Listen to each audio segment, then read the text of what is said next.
Hi everybody, Steve here again on Mr. Chuffy 84. I hope you're all keeping well, and as promised I'm here today to do part 2 of my Queen album reviews. In part 1 I covered the Queen albums of the 1970s, so from the first album Queen from 1973 through to Jazz, which was released in 1978. Also included in there Live Killers as well, which is the live album, the first official Queen live album from 1979. Now, during the review, I pointed to a couple of Queen DVDs that were on my shelf, made reference to them, and I thought, well, before I get into the Queen albums of the 80s onwards, I thought I'd just very quickly show you just a quick close-up of what those DVDs were. Firstly, the greatest hits, the greatest hits in the music video form. We've got these two volumes here, Volume 1, Volume 2. So all the 70s stuff is on video hits 1, including some extra videos as well on the second disc, and also a featurette about, as I was mentioning before, about Brian May going through the master tape of Bohemian Rhapsody, breaking it down, looking at the individual parts, instruments and vocals. Very interesting indeed. So that's on number 1, and then on number 2 you have the hits from the 80s, most of the 80s. I'm not sure if there's any from the 90s on here, but also some rare ones as well, some rare videos that Queen made for tracks like Calling All Girls and Back Chat from the Hot Space album, which we're going to come on to in just a moment. So that's those two. A lot of fun. All of the Queen videos, the music videos, and some interviews as well. Very well worth the watch. And the other thing as well was the classic albums one for A Night at the Opera. I mentioned that in my last video. Well worth the watch. Again, very interesting, with contributions from all 4 members of the band. Some archived interviews, of course, because this was made after Freddie passed away. So again, very interesting indeed. So that's sort of leftovers really from last time. So part 2, the 1980s. So where do we start with the Queen albums from the 1980s? Well, we start bang on 1980 actually, and The Game was the first 80s album from Queen, and we have on this album 2 notable hit singles from this album. Two brilliant singles, 2 of the biggest Queen singles. Another one, Bites the Dust, written by John Deacon, in the sort of the chic kind of funk style, funk disco kind of vibe, with that famous bass line of John's, which, as I was saying, is taken straight from Chic's Good Times, and Crazy Little Thing Called Love, which is the rock and roller, written by Freddie. 2 brilliant singles, 2 great songs. Another single from this album that did, quite well, not quite as big as those 2, but Play the Game, the opening track. That is the other noticeable, or rather notable, single from this album. It's a good album on the whole. There's some interesting stuff on here. Dragon Attack, which is Brian May's song, that is... Oh, actually, no, I don't think it is. Is it? Was it Freddie's? Actually, it doesn't give the writing credits in this booklet. I beg your pardon. Actually, no, I don't think it is. Sorry, I think it's Freddie's song. I do beg your pardon. But they performed that live a lot when they released this album. So Dragon Attack was a live favourite. They often perform that within Now I'm Here, and which was a good idea. And there's some other great songs on this album. Save Me, I should have said, sorry, Save Me, another good and notable single from this album. Now that is a Brian May song, and is a good one. It's not my favourite album of Queen's, I must admit. Not my favourite. There are songs like Don't Try Suicide, which is not one of my favourites. You have Rocket, which is okay. Sail Away Sweet Sister, another Brian May song. Again, very, very decent. Always like that song. I think it's good. Coming Soon, which is a Roger Taylor song. Not one of my favourites of his, I have to say. So it's a mixed bag, this album. Although it was a massive album. I think it went to number 1. Maybe perhaps their first number 1 album. I can't remember. But it was a very successful album and a great way to start the 1980s for Queen. So that is The Game. And then, around this same time, Queen started to do some movie work. They worked on 2 movies during the 1980s. The first of which, very, very famously, of course, Flash Gordon. And wow, I mean, this is a very different Queen album. A lot of fans put this really at the bottom of the pile as far as the Queen discography is concerned, because there are only 2 songs that Queen wrote for this album, both Brian May songs. Flash, of course, which was released as a single, and The Hero, which is undoubtedly one of the best Brian May songs of all.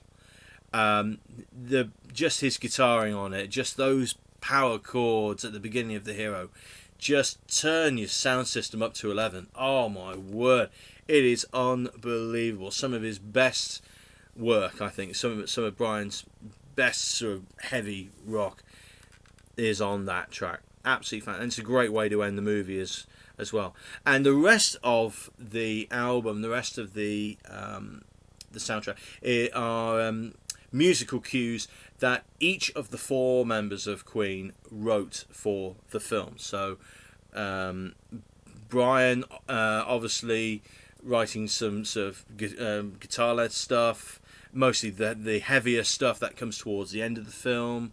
Both Freddie and John write cues for on keyboards, so some keyboard and synth work.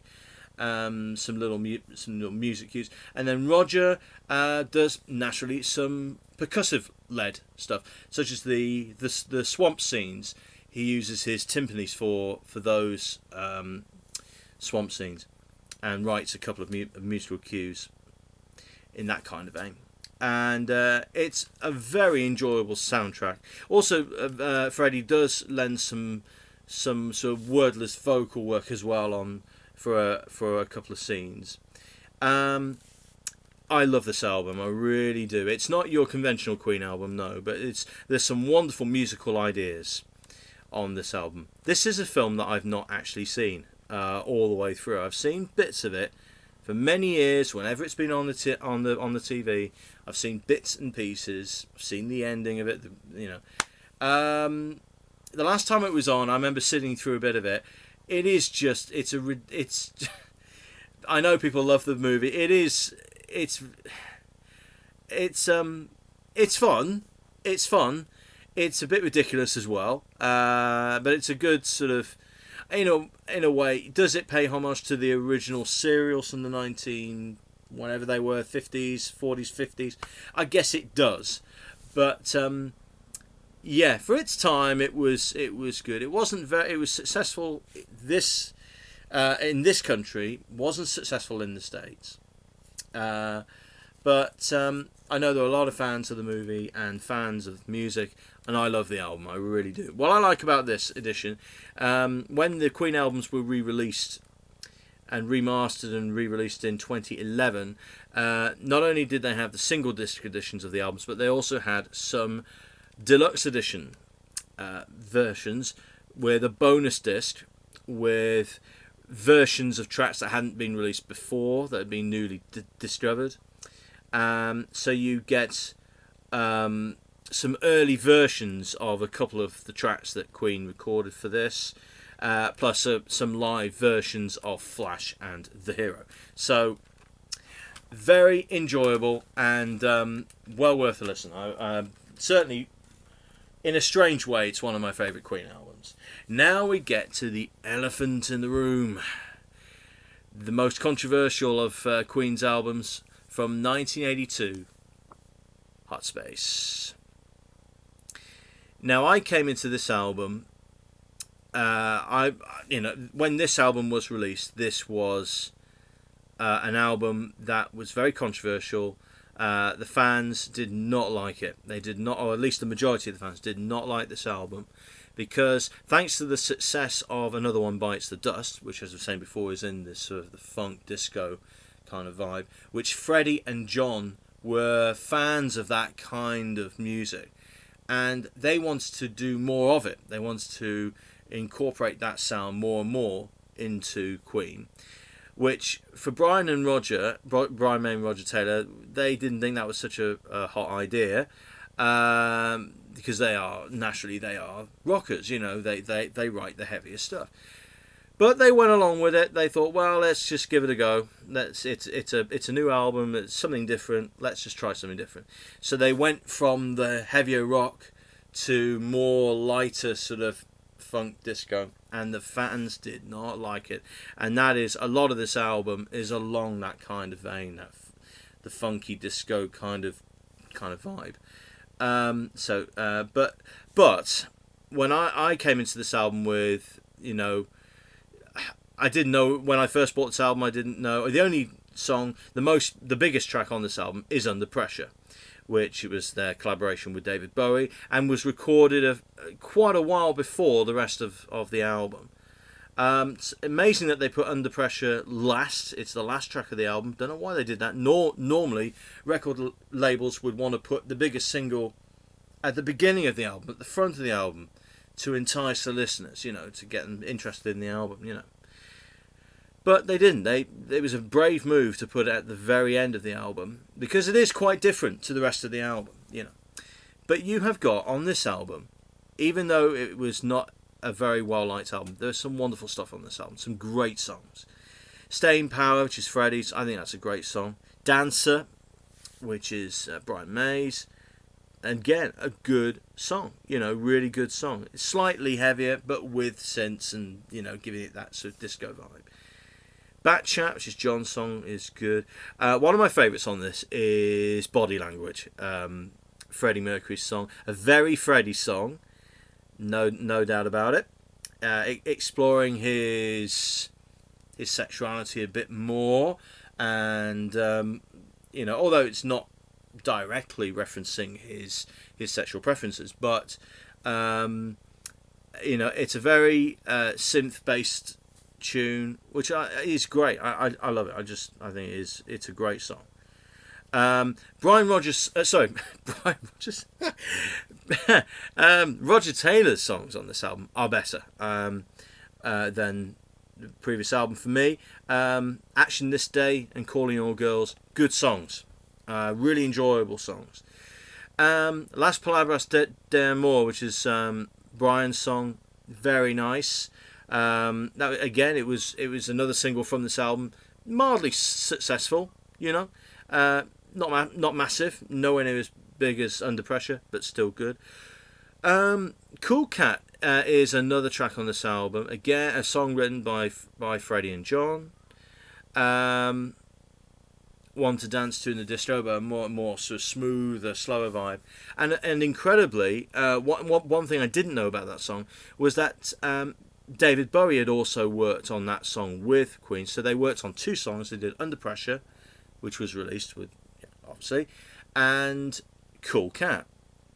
David did some vocals for it, but Freddie and the guys were not too keen on what David had contributed to the track, so they decided, and mutually decided as well, that they wouldn't include David's parts on the song.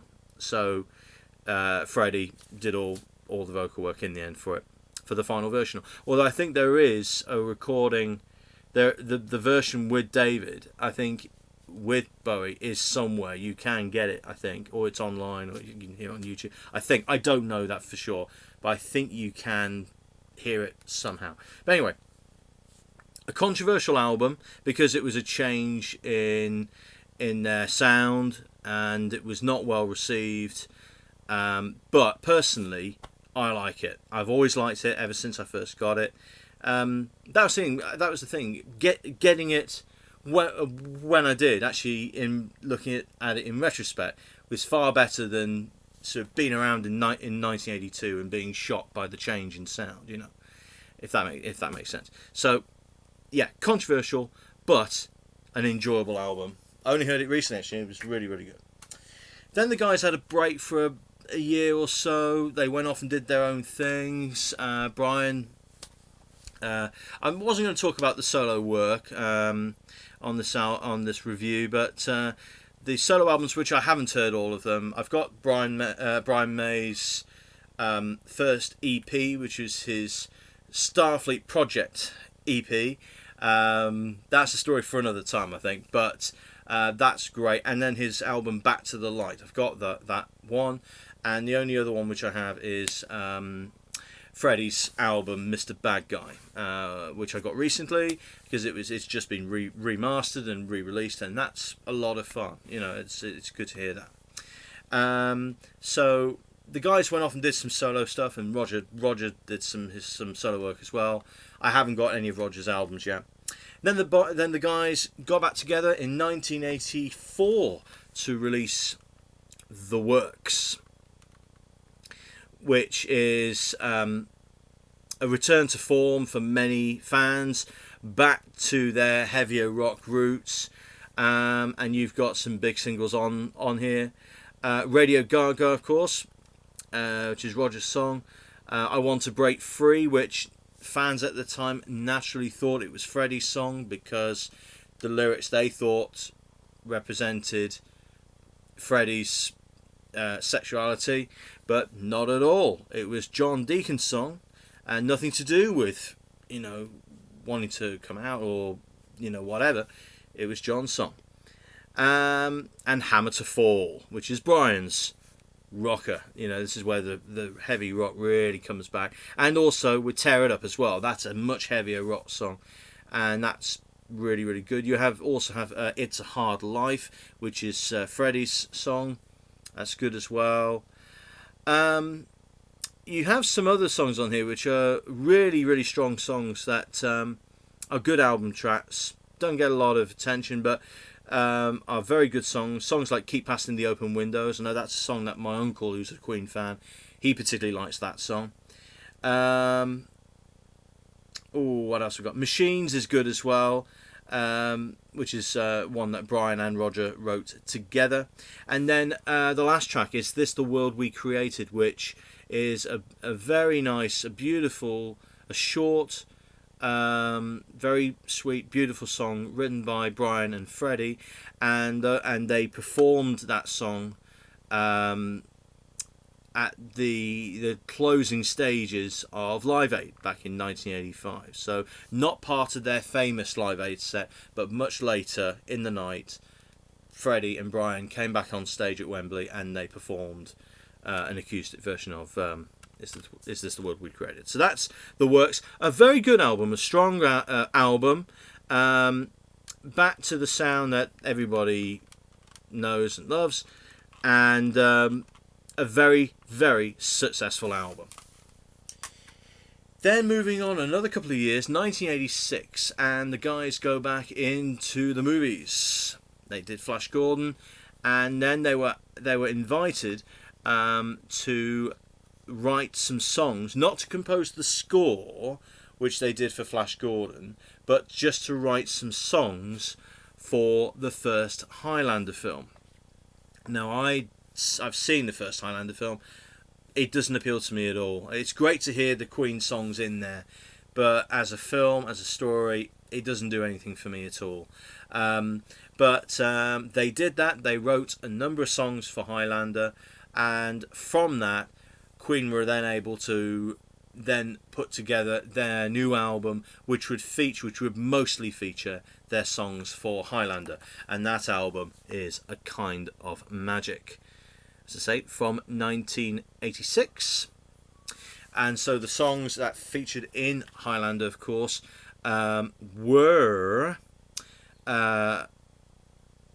you have 1 Year of Love, Who Wants to Live Forever, which is the beautiful Brian May rock ballad. Absolutely beautiful, beautiful song, beautiful words. Gimme the Prize, which is Brian's song, which is again, one of the heaviest songs that Brian's ever written, in my opinion, and it is again awesome. Just turn it up and just it is. Freddie and John, I think they hated the song, but how can you hate it? Oh my word! Because it was perhaps a bit too heavy for them, I think. But for Brian, wow, unbelievable. Princes of the Universe as well. That's also on there in the film, which is Freddie's song, and some great guitar work from Brian on that one. Also on this album, you have A Kind of Magic, of course, the title track, superb. One Vision, which was recorded a while before the rest of the album. But that was a massive single as well. So there's a lot of big hits on here. One Vision, Kind of Magic. Friends Will Be Friends is another. Not one of my favourite Queen songs, it has to be said, but still a good hit. Who Wants to Live Forever? So some fantastic stuff on this album. Very, very strong album for me. Really, really enjoyed that album. So that was the last of their work in the movies. And then after that album and their big tour, their last shows at Wembley in 1986, obviously Freddie was diagnosed with HIV/AIDS, which was a crushing blow for him and for the rest of the guys. It was decided that because obviously Freddie's health would deteriorate over time, that they would no longer perform live. Even during the last shows, Freddie was struggling vocally, so the telltale signs of what was to come, as far as his health was concerned. So it was decided that they wouldn't tour again. They wouldn't perform live again, but they would still be able to go into the studio and record, and that's exactly what they did. They recorded another two completed albums together, and Freddie wrote and recorded some parts for another album, which we'll talk about later, of course. But next we have the first album since Freddie's diagnosis, The Miracle, from 1989. Now, before I heard this album for the first time, I read some reviews and the people saying, no, it's not their best stuff, it's not classic, it's nothing special, whatever. I heard this album and I was absolutely blown away by it. For a start, musically, I love this album. There are the only song, I guess, that I've never been all that keen on, although it's not a bad song, and that's Breakthrough, which is Roger Taylor's song, and one of the singles from this album. It's, of the 10 songs on this album, it's probably the only one that I've never really been all that keen on. But it's still alright, it's still fine. The Miracle itself is a great, is a good song. One or two lyrics in it which I'm not too sure about, but it's still good. And the video for it, oh my goodness, with the four boys who dress up as the guys, and the kid who mimics Freddie Mercury. He's got all the moves, he's got it all down pat. The kid who is Brian May, he's got everything. Everything's so well done, and then the guys themselves appear with them at the end of the video. Charming video. It's on the Greatest Hits video too, on the DVD. But that's good as well. And I Want It All, which is Brian's song, the heavier rock song. That's on here as well. But all the rest of the material, Party, Khashoggi's Ship, those two are back-to-back songs. They run into each other. Fantastic.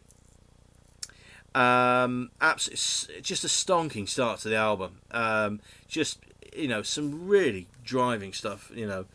It's tremendous. It's great. Those first two tracks are fantastic. Absolutely brilliant. The Invisible Man is a lot of fun as well. That's Rogers. But even Rain Must Fall, Scandal, My Baby Does Me, it's all brilliant. And then, Was It All Worth It? The last track, featuring for me one of my favourite Brian May solos, guitar solos. His solo on that track is awesome.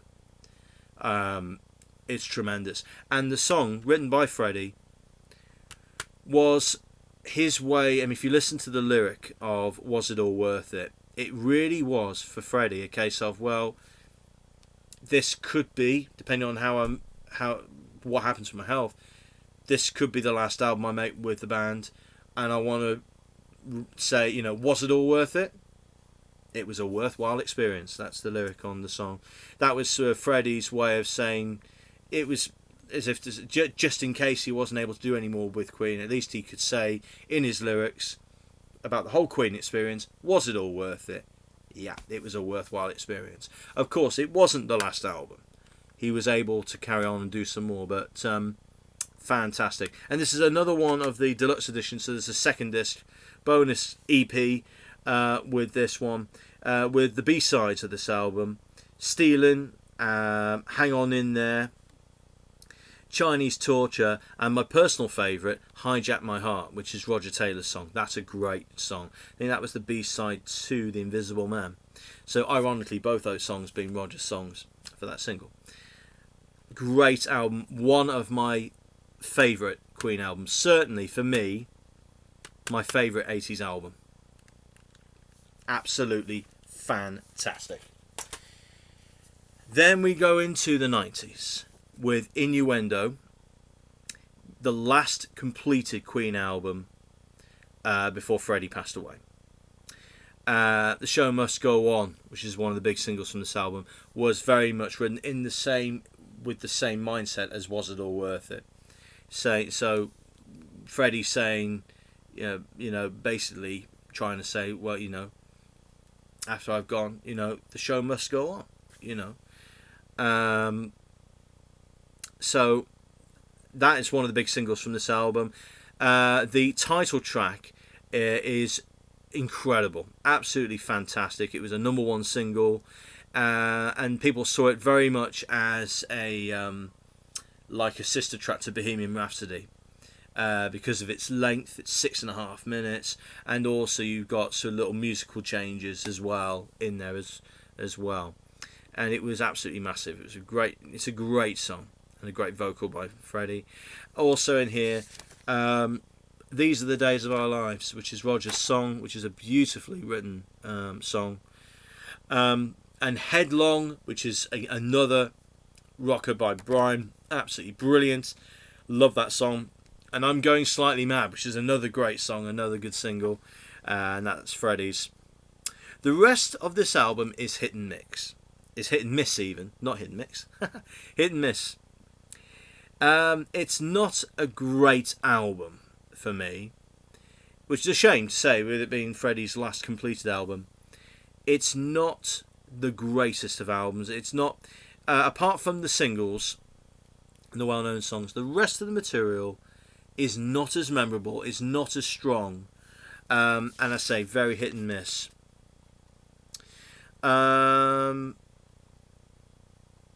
There's really, the rest of it, you know, is okay. It's all right, but it's not special, you know. So not an album that I go back to and listen to from start to finish a lot, because it's not as strong. But there we go. After the making of Innuendo, Freddie's health had worsened considerably.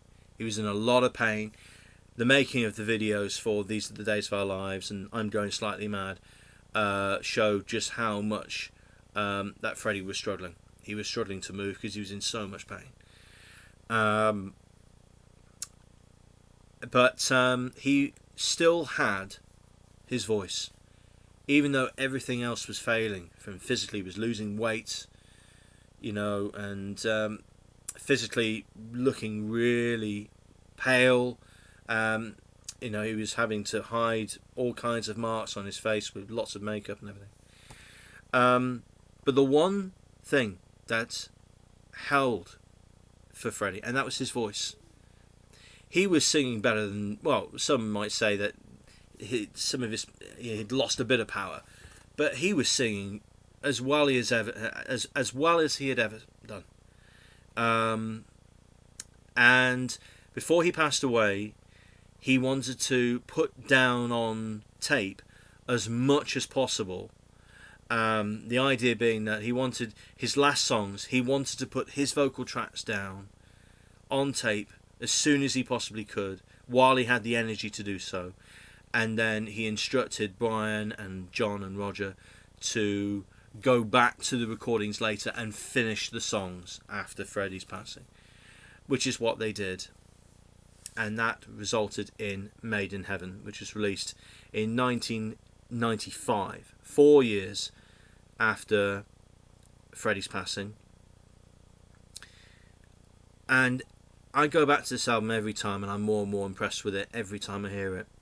And I'm staggered every time by just how well Freddie sang, and the power that he still had in his voice, even though he was near death. He was still singing so well, and the songs are really lovely. You know, it may not be their strongest album.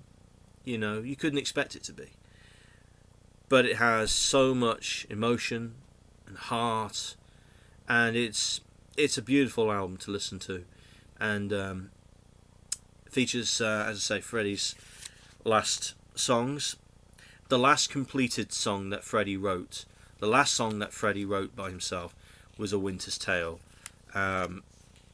It's just gorgeous. And he sings so well on it. I'm feeling emotional about it just talking about it. And he sings so brilliantly on that track. He gives so much into that song. The lyrics for Winter's Tale are just so picturesque. It's beautiful.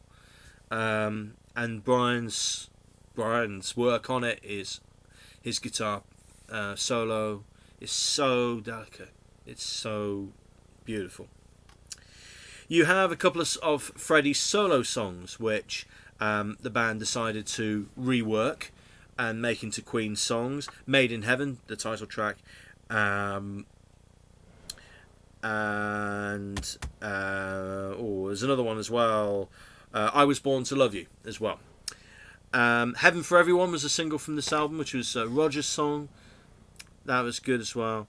And Mother Love, which is the last song that Freddie recorded vocals for, which is why, when you listen to the album, the reason why Brian May sings the last verse is because the last time that Freddie went into the studio before he died, Freddie recorded the first two verses and then said to Brian that he needed to go and rest. He was starting to feel tired, needed to go rest, and he would come back into the studio another time and finish it off and do the last verse. But unfortunately, he never did, and he passed away just days after, I think. And so, a long time after that, Brian went back into the studio and finished it off himself. And that's why there was such a long gap between Freddie's passing and the releasing of Made in Heaven. It was an extraordinarily difficult album for the rest of the guys to finish off, because they were still, obviously, they went back to this album, you know, it was a long time before they could even face going back to the studio and finishing off those songs. It was Freddie's wish, as I said, it was Freddie's wish that his final recording should be released. And yeah, fans thought that it was a bit weird hearing Freddie's voice 4 years on after he died and whatever, but it was Freddie's wish, and the guys knew that they had to finish this album. It's beautiful. It's absolutely lovely.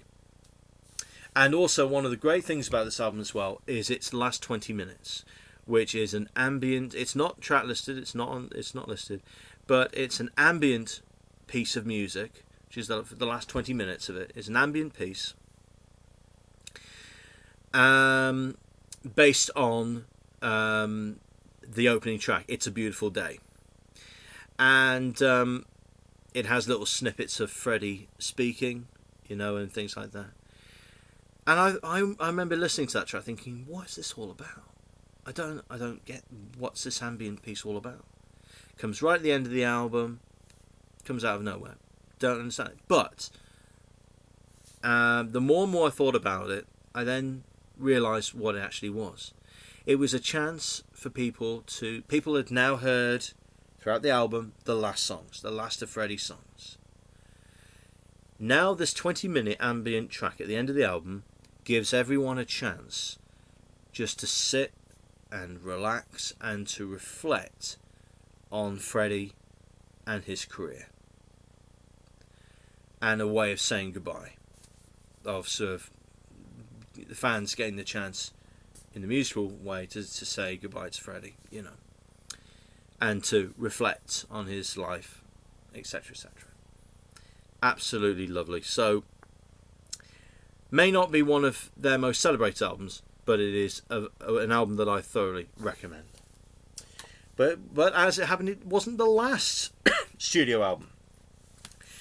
Brian and Roger went on to tour with Paul Rodgers, who was the lead singer of Free, who had hits with All Right Now.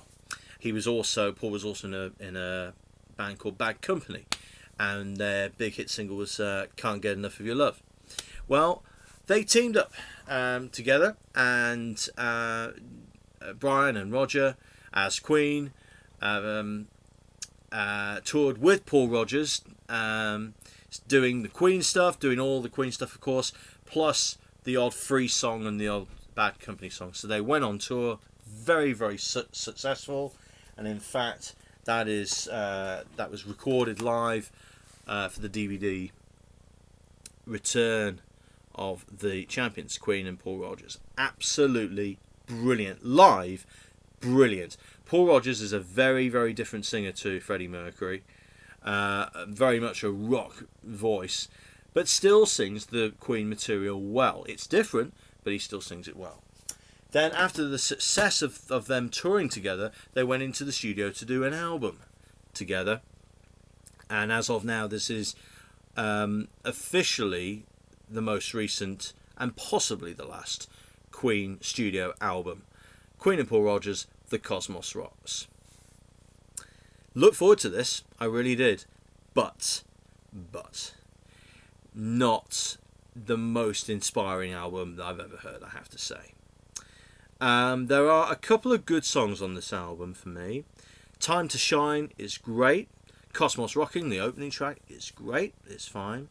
Still Burning, that's good as well. Celebrity is fantastic. I love that track. It was a single from this album.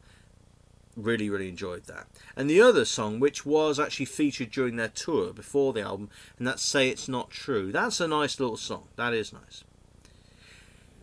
The rest of it is alright, but it's not classic stuff. It's not classic material. It's not an album like Innuendo. It's not one that I go back to all the time, but it's still okay. It's alright, but it's nothing special, I have to say. There is, I think, a new live album coming out of Brian and Roger, and the singer who's been with Brian and Roger now for some time, a guy called Adam Lambert. And I think a new live album is coming out very, very soon. So that'll be interesting. The rest of the live stuff, they did put out a live album in 1986 during their Kind of Magic tour called Live Magic, but it was not well received because in order to get all the best of Queen live at that time onto a single album, they had to trim down the songs, and that was not very popular, not well received at all. So there we go. But I haven't got that album. But of the other live material I do have, and I must apologise, there's someone with a very loud exhaust out here. So of the live stuff, we have on DVD Rock Montreal from 1981. So this is supporting the Game album, and Live Aid as well. Their Live Aid appearance from 1985. Fantastic. Just see the back of that. There you go. Fantastic concert from Montreal in 1981, which was released on video originally back in the 90s, I think, but has been digitally remastered, and the picture quality, visually it is sublime. It is beautiful to watch and beautiful to look at. So well worth a watch there, folks. Also, the Wembley gigs from 1986. Some of the last ever Queen gigs with the original lineup. Absolutely brilliant, of course. And then also going back slightly is this one, Live at the Bowl from Milton Keynes from 1982 for the Hot Space tour. And Freddie remarking on the album and saying to the crowd, "It's only an album. I mean, what's everybody getting so excited about? You know, it's about people not liking the Hot Space album." And so some of the Hot Space materials on this, and some of the Flash materials, Flash Gordon as well as the greatest hits at that time. So again, fantastic. So there we are, folks. So I hope you enjoyed that. It was a slightly longer review than the last, but I hope you enjoyed it. The last thing to say is, okay, it's a very in-depth review of the Queen albums, but what if you're watching this now and you've never actually got into Queen at all? You know, you're coming into this, you're watching this, not knowing a lot about Queen at all.